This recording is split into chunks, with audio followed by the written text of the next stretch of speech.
Okay, moving on to Texas Tech. I know we talked a little bit about these guys last week, but we're going a little bit more depth here with them. It's obviously a team that poses a lot of challenges, have for a long time. Back when I was fortunate to be a part of this program for almost 10 years. So know quite a bit about it. West Virginia knows quite a bit about it based on the last 4 years, and got a lot of guys that have been in this type of game here over the last couple of years. So that makes my job a little bit easier as far as trying to figure out, trying to get our guys to understand the environment there, understand their style of play, who they are, what they're about, that sort of thing. So it should be fun. Looking forward to this trip. Always love going back to Lubbock. It's a great football environment. Excited about the 11 a.m. kick. That's good for us, good for the road team anyway. Night games there are pretty tough, and anytime we can play that early on the road, it suits us well, so we can get back here and move on to the next game. So think of Texas Tech, you think of their offense. I mean, what they're doing right now offensively is pretty impressive. Patrick Mahomes is, like I said this at the media days, he's a fantastic football player, big, physical, smart, really has given up baseball. I don't know if that's temporarily or what, you never know on that, but I know the work that he's put in has shown. So he looks like he's much more in control of the offense and just making the routine plays. He did a great job of that against Kansas State last week, and is playing at a very, very high level. They got a great receiving core. They're deep. Got a lot of guys that can make some plays. Look to me like they're the same up front that they always are as well. They're big, do a great job in pass protection.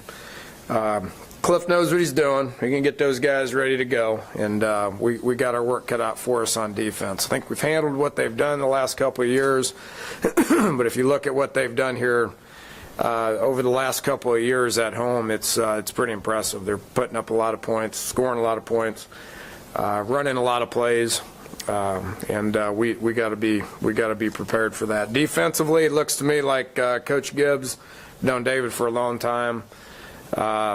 He's getting those guys. He's getting those guys better.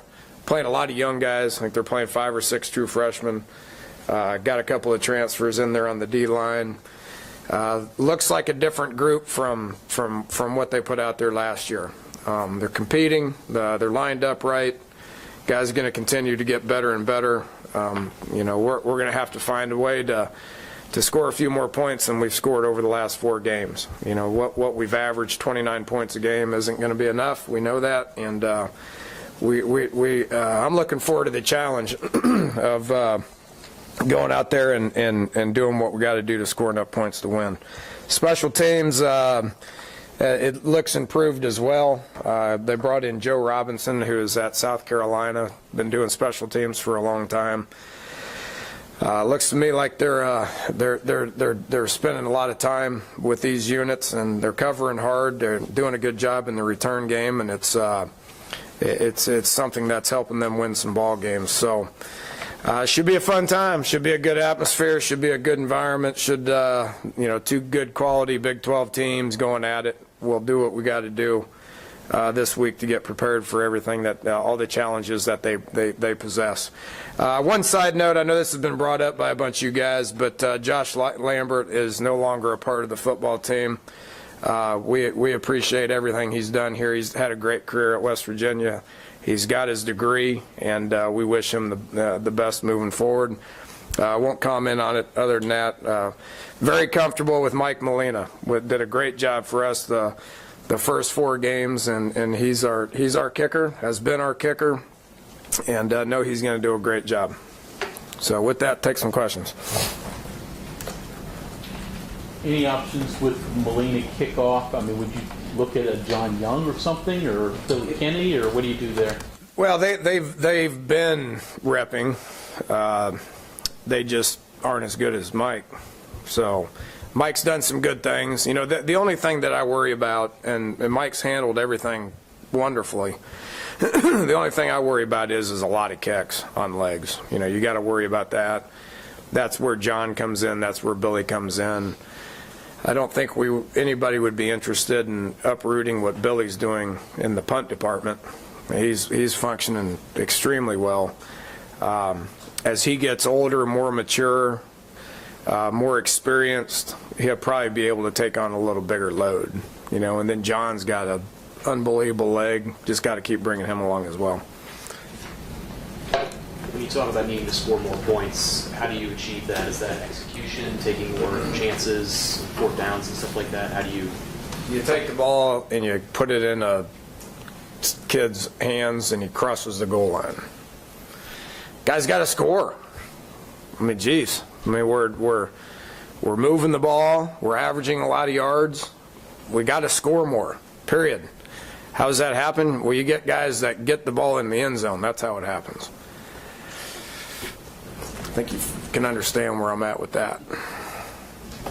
With that said, though, do coaches have a different mentality when you think it's going to be a high-scoring game? No, I don't. I mean, you know, we've you know, I think we've played great defense against these guys the last 2 years. You know, they'll be the first to tell you that. 31 points was enough to win last year. I'm, you know, very thankful for that. 37 was enough to win the year before that. You know, I think we're playing good defense, and by no means do I want to disrespect our defense at all. I just see what they're doing, and they're scoring some points. They have a mentality on offense that the ball is going to cross the goal line. So if we got to get the ball across the goal line to, you know, a few more times to win, then that's what the mentality needs to be. You know, if you know, based on how the game's going like it was last year, if we want to run the ball 60 times a game and keep them off the field, then by all means that's what we'll do. You don't know what you're going to have to do until you're in the game and you figure it out, and that's what you got to be able to do. That's why I like being balanced, because we have the ability to do both. I'd like to think that we have the ability to do both and be successful at both. Would you talk a little bit about your progression from being in a throwing offense and learning in that into accepting being balanced? Has it been a hard change? I mean, oh no, it hadn't been hard. I think the biggest thing that coaches need to get over themselves a little bit at is figuring out what your personnel is and giving them a chance to be successful. We don't have a 6'5" pocket quarterback that can sit back there and deliver the ball down the field. It's just not what Skyler's strengths are. I mean, his strengths are a completely different skill set. So you got to take what you have and you got to work hard on it and you got to feel good about it and have the confidence to be able to go into a game and do that stuff effectively in order to be able to win. So we've improved in the pass game. Our receivers have improved. Our protection's improved. Skyler's improved. If we need to sit back there and sling it around 50, 60 times, then we will. That's what we did against Arizona State because that's what they were giving us. I don't know what Texas Tech's game plan is. If you can get me that game plan, Bob, then I can adjust what we need to be working on this week. Do you expect to see guys like Toyas and Antonio Crawford back this week? Should be.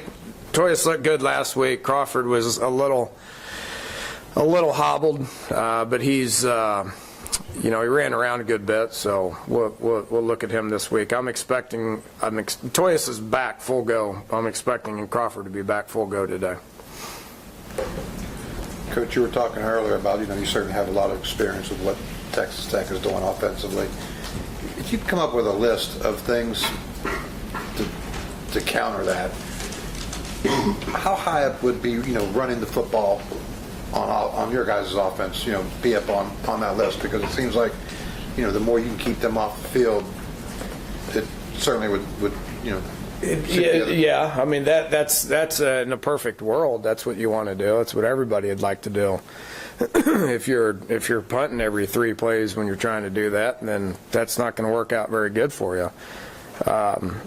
If you get down a couple of scores and the clock's ticking and you get into the second half, that's probably not going to work very good either. So, that's why I keep talking a lot about being balanced is being able to do what you need to do based on what the defense is doing and based on how the game is going. There's a game plan element to it. There's a in-game adjustment element to it. There's a game management element to it that you got to kind of look at. We were winning with the ball with 6 minutes and 50 seconds left in the game last year. And we were able to, we didn't need to score. So we took a knee on the one. But, so you got to kind of feel how the game's going. You got to look at what the defense is giving you. You got to feel how the game's going. You got to look at your overall aspect of your team and what you need from your offense in order to be successful. And that changes. It changes in game. It changes from game to game, but it changes in game as well. Looking at the Mahomes performance last week, if you hadn't known that he had hurt his right shoulder, would you even known watching tape of that game? I must have had some good medicine. No, he didn't. He didn't look hurt to me. I mean, he didn't look like he was running around as much. It looked to me like they were kind of trying to protect him from some hits, which is a pretty good idea against Kansas State. I thought they managed it really well. And I thought he played really well. I thought he was great in the pocket. Didn't look like a different player to me. Didn't take as many chances on the run, but didn't need to either.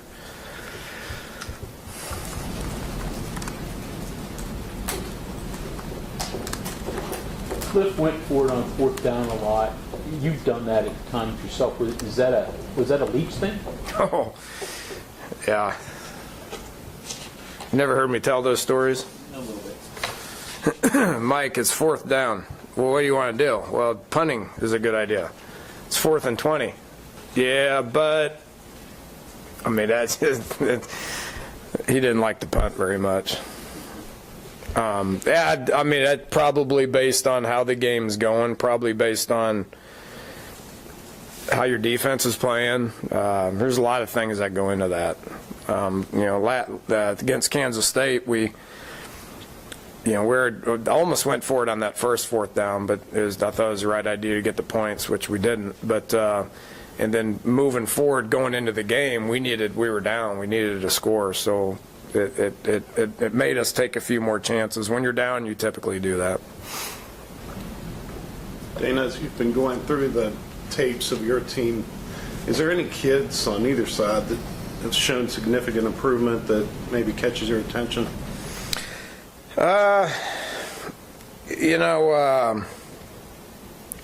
We've seen David Long. I mean, he's moved into a starting position because he's made some plays. That's a young kid that'll keep getting better. I thought Colton McKivitz went in there and played well. Another young kid, 2 redshirt freshmen that will continue to get better. Those are the 2 that come to mind offensively and defensively. I think we'll continue to see a lot of guys that may not show up in the stat sheet that get a lot of time on special teams. That's kind of probably what I look at a little bit more than the production box score aspect of it. You're going to play about 52 to 55 players every Saturday. Only half that's going to be in the box score. If half that's going to be in the box score. So, I look at who's taking those kickoff reps and the kickoff return reps and making the most of those opportunities.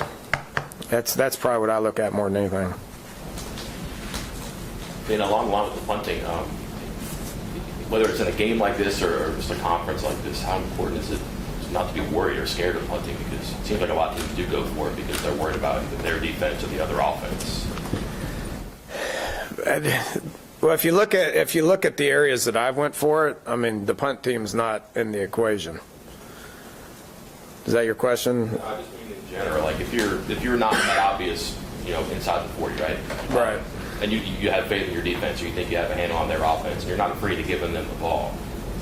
That seems like it's an important part that maybe not everybody that they don't have that confidence in, whether it's a game like this or in that conference in general. Yeah, I'd rather flip the field, honestly.